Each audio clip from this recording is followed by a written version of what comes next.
তেল দিয়ে দিয়েছি বন্ধুরা, তেলটা গরম হয়ে গেছে। তো আজকে আমি রান্না করব শোল মাছের টক। এখানে নিয়েছি আমি 400 গ্রাম শোল মাছ, আর এতে আমি দিয়ে দেব লবণ, আর দিয়ে দেব হলুদ গুঁড়ো। এবার আমি মাছটাকে মাখিয়ে নেব।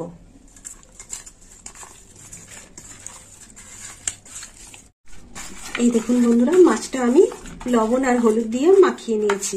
এবার আমি ভেজে নেব। দিয়ে দিলাম মাছ।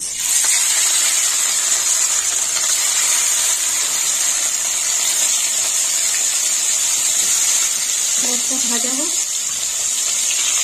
মাছটা এবার আমি উল্টে দেবো।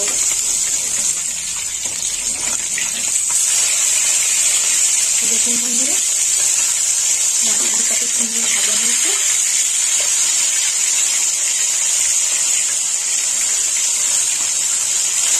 আর একটু লাল লাল ভাজা হবে।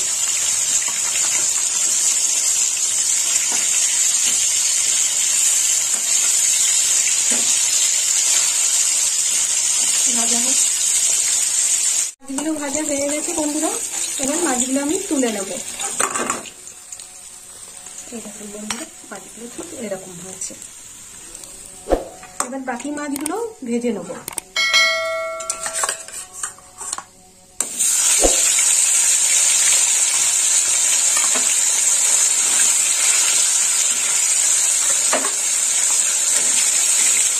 এই মাছগুলো ভাজা হোক। এই মাছগুলো ভাজা হয়ে গেছে, এবার আমি মাছগুলো তুলে নেব।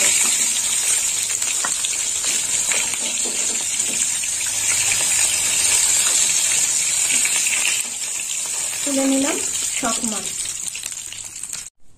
এই তেলেই আমি ফোড়ন দেবো। তো ফোড়নে নিয়েছি 2টো শুকনো লঙ্কা, আর দিয়ে দেবো 5 ফোড়ন। ফোড়নটা একটু ভাজা হোক।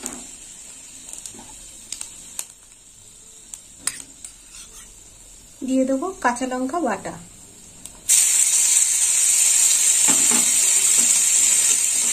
আর এখানে আমি সর্ষে বেটে নিয়েছি, বেটে এই যে গুলে নিয়েছি। লঙ্কাটাকে নেড়ে চেড়ে দেবো।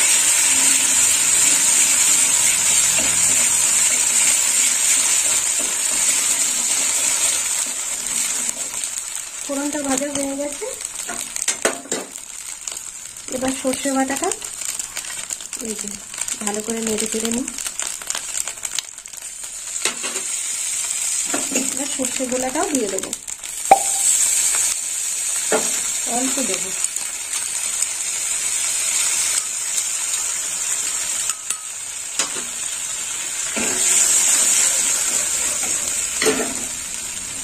দিয়ে দেবো হলুদ গুঁড়ো, দিয়ে দেবো লবণ 1/2 চামচ, আর একটু ভালো করে নেড়ে চেড়ে নেব। এবার সর্ষে গোলাটাই দিয়ে দেবো। দিয়ে দিলাম সর্ষে বাটা।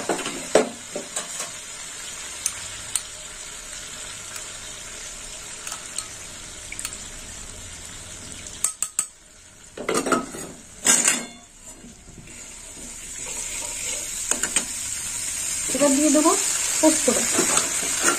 এখানে আমি 1 চামচ পোস্ত বাটা নিয়েছি, দিয়ে দিলাম পোস্ত বাটা।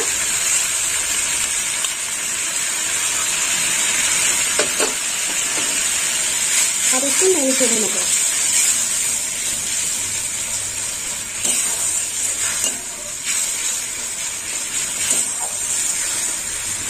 কালারের জন্য আমি একটু শুকনো লঙ্কার গুঁড়ো দিচ্ছি। চাইলে আপনারা দিতেও পারেন, নাও দিতে পারেন, সামান্য দেবো। আর একটু নেড়ে ছেড়ে নেব।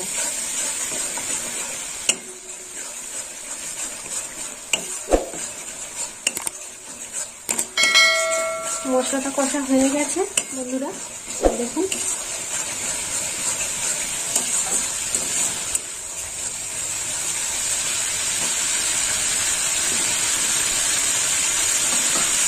এবার দিয়ে দেবো তেঁতুল রস।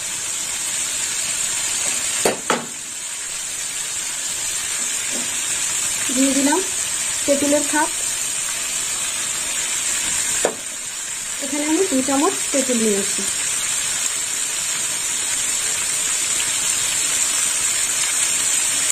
একটু অল্প জল দিয়ে দেবো।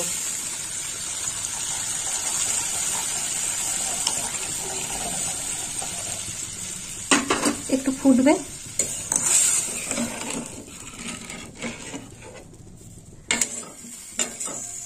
চাপা দিয়ে দেবো।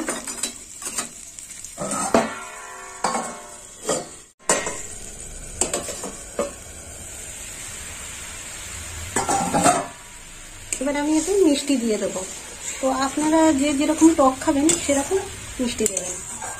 এখানে আমি 1.5 চামচ মিষ্টি নিয়েছি, দিয়ে দিলাম মিষ্টি।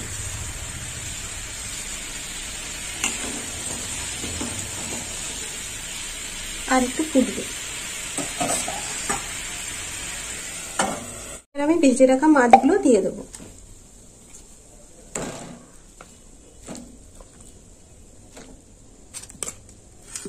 দিয়ে দিলাম মাছ। আর একটু ফুটবে।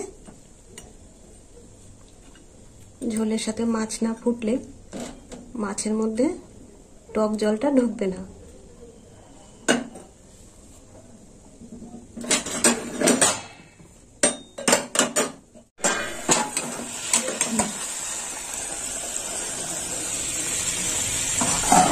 কড়াটা একটু সরে এসেছে বন্ধুরা। এই দেখুন শোল মাছের টকটা হয়ে গেল। তো আপনারাও এরকম বানিয়ে খাবেন আর আমাকে কমেন্ট করে জানাবেন কেমন খেতে হয়েছে। আর আমার ভিডিও ভালো লাগলে লাইক করবেন, শেয়ার করবেন আর সাবস্ক্রাইব করবেন। বন্ধু হয়ে পাশে থাকবেন। এবার নামিয়ে নেব।